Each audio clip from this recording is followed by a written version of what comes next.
Chers amis, bonjour. Je vois que j'ai une lumière, jolie lumière aujourd'hui. J'ai trouvé un rideau, j'ai retrouvé un rideau, donc j'ai installé un rideau. C'est quand même plus joli que... Bref. Je m'attarde sur un détail. Il se trouve c'était hier ou avant-hier, j'ai eu un chiffre au sujet d'un sondage au sujet de la popularité de François Hollande. Et bon, j'ai dit froidement sur la vidéo, bon, je vais pas m'y arrêter parce que de toute façon c'est un sondage, etc. Bon, bref, je vais faire comme si alors. Je vais faire comme si. Alors, à la question, est-ce que j'ai le moindre regret, moi, d'avoir été l'inspiratrice de François Hollande jusqu'à maintenant depuis qu'il est élu? La réponse est non, absolument pas. Alors vous me direz pour quelle raison est-ce que je me fais un peu plus rare, ou pour quelle raison je ne monte plus au créneau, soit pour le défendre, soit pour partager sur Facebook les trucs qui viennent de l'Élysée, etc., etc. Eh bien la seule et unique raison réside dans le fait que ma tutelle n'est toujours pas levée.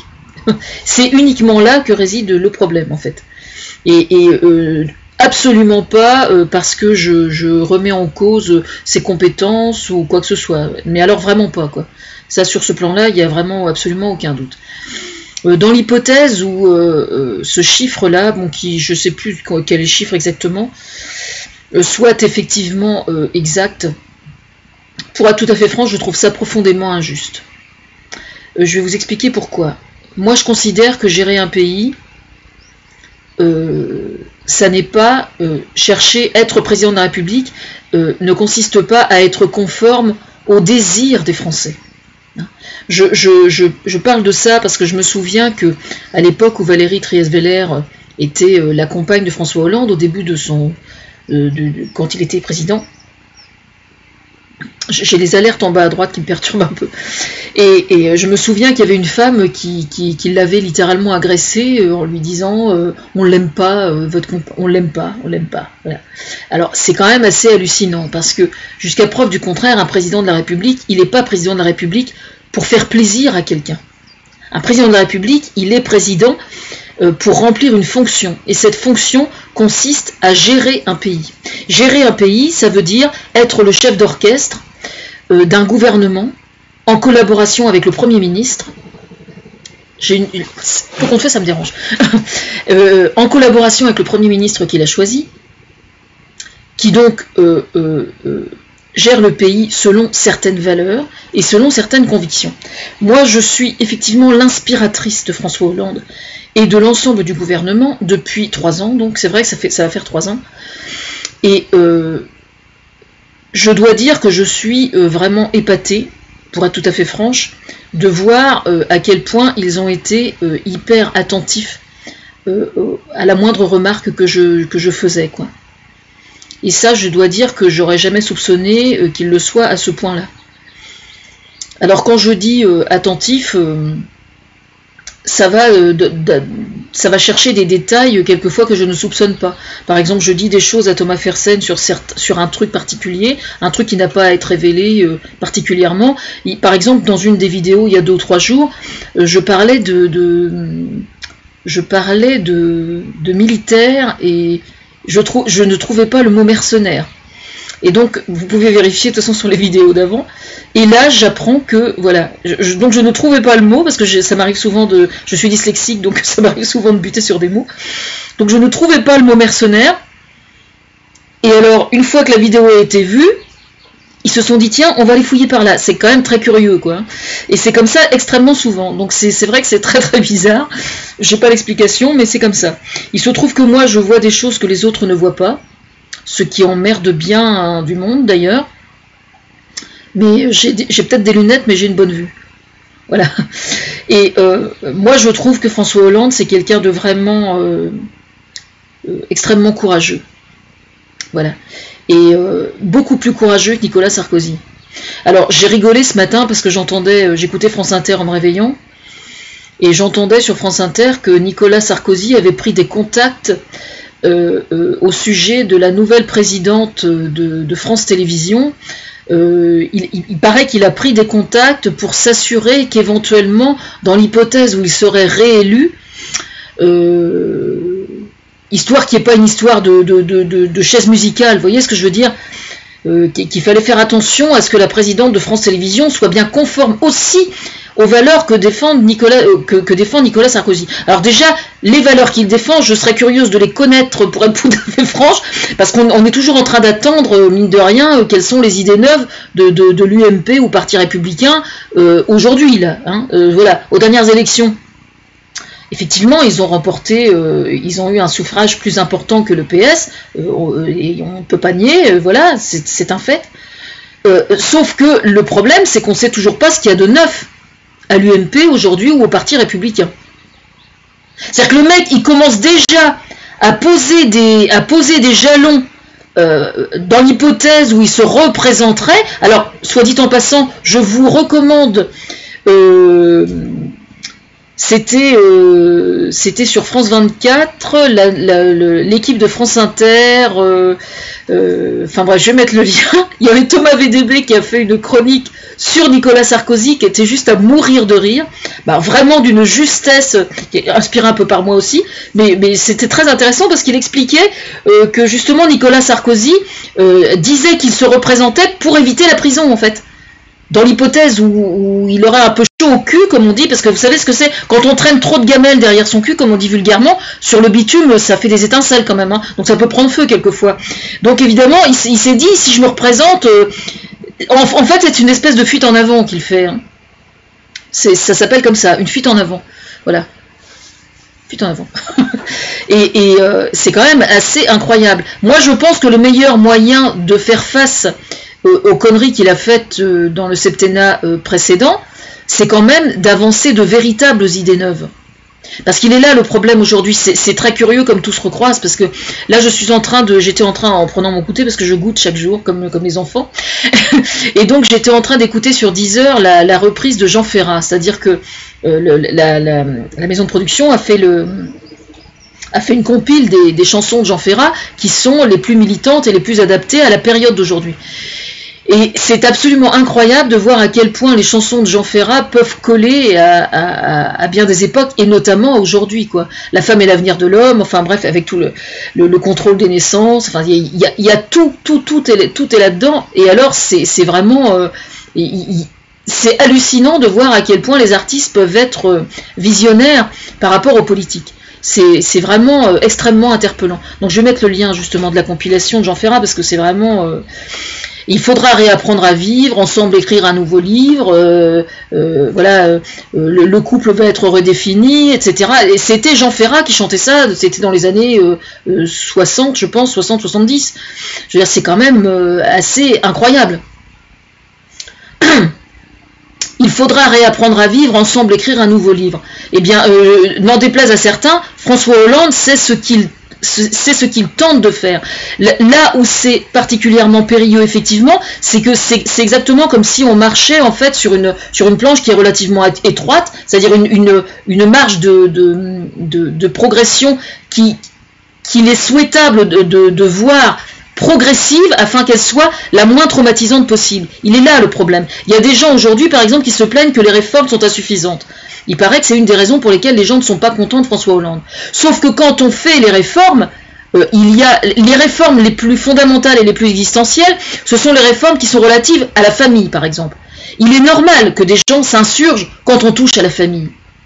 Mais si les gouvernements précédents, c'est-à-dire l'UMP, avaient été à la hauteur et avaient eu le courage, pour ne pas dire les couilles, de travailler sur le dossier depuis 20 ou 30 ans, on ne se retrouverait pas aujourd'hui devant l'obstacle à devoir le franchir avec d'autres problèmes qui viennent se greffer. Les autres problèmes sont par exemple l'immigration qui arrive en Europe. C'est pareil, l'UMP aurait dû le prévoir, ça, aurait dû travailler sur le sujet. Non, ils l'ont pas fait. Voilà. Alors tous ces sujets-là, où sont les idées de l'UMP ? Alors le mec, il perd pas le nord en plus, hein. Il perd pas le nord, hein. Il prend des contacts discrètement pour voir si le président de France Télévisions va bien être conforme pour le cas où il serait réélu. Mais il s'imagine quoi là ? Qu'on va se promener avec une paire de ciseaux puis couper les ficelles qu'il a au derrière ? Mais il faut arrêter de rêver, hein.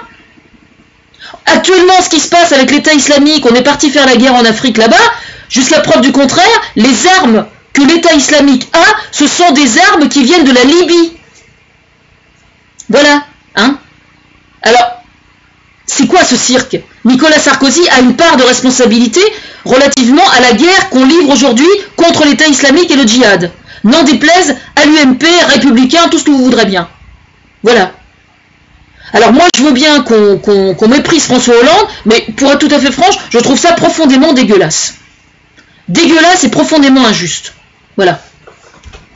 Bon, quant à moi, je sers de cobaye et c'est bien triste, pour être tout à fait franche, mais on m'a fait miroiter discrètement la dernière fois que j'ai eu la visite de mes tuteurs.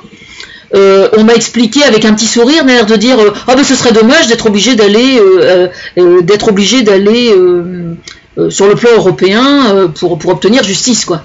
Donc je sais ce que ça veut dire. Donc j'ai pris la décision, je dis bon ben s'il faut que j'y aille, j'irai. Voilà. C'est un peu pour ça en fait que je suis un peu en pétard, c'est que j'en ai tout simplement marre de servir de cobaye. Voilà. Mais ça ne met absolument pas en cause, en quoi que ce soit, l'attitude de François Hollande vis-à-vis de moi ou l'attitude du gouvernement vis-à-vis de moi. Surtout pas. Absolument pas. Voilà. Que les choses soient claires. J'ai vu que le fils de Valérie Trierweiler, ah oui ça m'a fait rigoler ça, j'ai vu que le fils de Valérie Trierweiler parlait de François Hollande à l'époque où ils étaient ensemble, et alors il explique que il éteignait toutes les lumières dans l'Élysée et tout. Je trouve ça vachement bien, moi personnellement. Je trouve ça au contraire tout à fait responsable. Je veux dire, c'est pas parce qu'on est président de la République qu'on doit laisser toutes les lumières allumées. Je veux dire, il n'a pas besoin d'être assuré. Je veux dire, c'est juste l'attitude de quelqu'un de responsable et d'intelligent. Bah oui, effectivement, c'est un président normal, c'est normal parce qu'il s'inspire de moi et je suis quelqu'un de plus normal qu'on ne le croit. Oui. Là, par exemple, j'aimerais bien qu'il y ait une éclaircie véritable parce que j'ai envie de semer des... Je vais vous expliquer ce que je fais en ce moment. Parce que je brode, hein. Je brode énormément en ce moment. Je brode avec du tissu. Je ne brode pas de façon volubile. Je brode avec du tissu, des aiguilles et du fil, avec du tissu, des chutes de tissu, parce que j'utilise beaucoup de restes de laine, de restes de fil à broder, de restes de tissu, de restes de matière, etc. Et je fais quelque chose de vachement bien. Bon, et donc j'ai acheté des graines à semer. Je vais vous montrer mes graines. Rouge. Un mélange de graines rouges. Voilà, c'est Close. Excellente. C'est une excellente marque Close. Et puis des convolvulus, des hippomées. Alors, je vous offre ça pour la fin de la vidéo. Les convolvulus, voilà. Il y a une vingtaine d'années, j'étais allée au festival des jardins de Chaumont-sur-Loire, figurez-vous, et j'aimerais bien y aller parce que chaque année je cautionne le festival des jardins de Chaumont-sur-Loire et je peux jamais y aller, et donc j'en ai vraiment ras-le-bol. Et il y avait la reconstitution d'une ruine, donc en pierre, donc c'était sous un cagnard, vraiment, il y avait un soleil, une chaleur absolument incroyable. Et c'était les pseudo-ruines donc étaient entièrement colonisées par des convolvulus bleus comme ça. C'était une pure merveille, vraiment, hein, c'était extraordinaire. Alors comme quoi j'aime autre chose que les fleurs blanches. Ceci dit, je suis en train de faire une pancarte parce que je vends les fleurs de mon jardin, pour s'il y a des gens que ça intéresse dans le coin. Je vends les fleurs de mon jardin qui sont le long de ma maison, et donc je suis en train de peindre une pancarte pour mettre sur le bord de la route. Et donc je vends pas cher, je vends 1 € le godet. Et puis j'ai peint donc la pancarte est gris-bleu, voilà, gris-bleu, et puis j'ai peint une fleur blanche dessus, avec vent vivace, et c'est tout. Voilà. Et je vends des petits êtres pourpres aussi. 3 € le petit être pourpre. Voilà. Mais pour en revenir à François Hollande, oui, c'est quelqu'un de normal. Bah oui, c'est quelqu'un de normal, effectivement. Je crois qu'il y a quand même des gens qui ont un vrai problème, c'est que ils aimeraient simplement que le chef de l'État soit conforme à leur fantasme de chef de l'État. C'est quand même grave. C'est-à-dire qu'il y a des gens qui en sont encore un peu au syndrome du prince charmant, en fait. Hein. C'est vrai, je plaisante pas, c'est vraiment ça, quoi. Ce qui est quand même assez inquiétant. Hein. Je veux dire, je conçois d'une certaine façon qu'on apprécie le charme de quelqu'un ou son charisme, etc. Mais ce qui est quand même le plus important, c'est les compétences.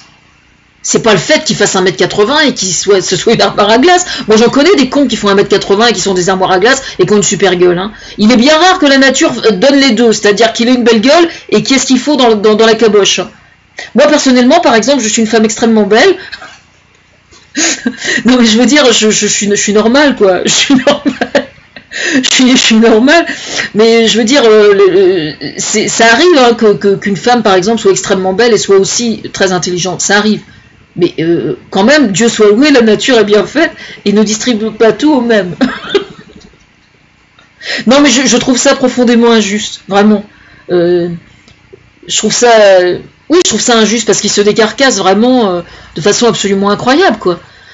Alors, c'est marrant parce que ce matin, je suis allée à la messe ce matin, et puis le prêtre expliquait justement que quand on tenait un discours, etc., c'était quand même les actes qui étaient les plus importants, et il avait parfaitement raison. Et justement, il y a, on n'est pas couché hier soir, il y a une femme politique du Parti Socialiste qui est dans la région PACA en bas, là, donc, et qui est en contact avec plein de municipalités qui sont FN. Et donc elle a compilé dans un bouquin des faits réels qui démontrent vraiment à quel point le Front National est un parti effectivement dangereux, quel que soit l'échelon de l'élection dont il est question. Voilà. Et bien ce sont des faits, c'est-à-dire qu'elle ne dit pas il sait ceci, c'est cela, non, elle donne des faits précis, quoi. Voilà. Et bien François Hollande, c'est pareil. Il y a énormément de choses qu'il a faites, d'idées que j'ai données moi et qu'il a développées, et qui démontrent vraiment déjà le fait qu'il me fasse confiance à moi. Je trouve, parce que officiellement, je suis toujours une malade mentale. Ça me fait rigoler, parce qu'évidemment, tout le monde sait que c'est faux, mais bon. N'empêche que, administrativement, je suis encore censée être une malade mentale. Voilà. Alors comme quoi, va falloir revoir, quand on voit par exemple des gens, un jour j'étais allée, j'avais trouvé du travail pour garder des enfants, et quand cette femme-là était allée sur mon site internet et qu'elle a vu que j'avais fait une dépression et que j'avais fait un séjour à l'hôpital psychiatrique, elle m'a rappelé pour me dire non, on vous prend plus, quoi. Voilà. Ben, vous voyez, cette femme-là avait refusé de m'embaucher parce que j'étais une malade mentale, et bien François Hollande, lui, n'a pas hésité à me faire confiance. Voilà. Je sais pas s'il a bien fait. Si, je pense qu'il a bien fait.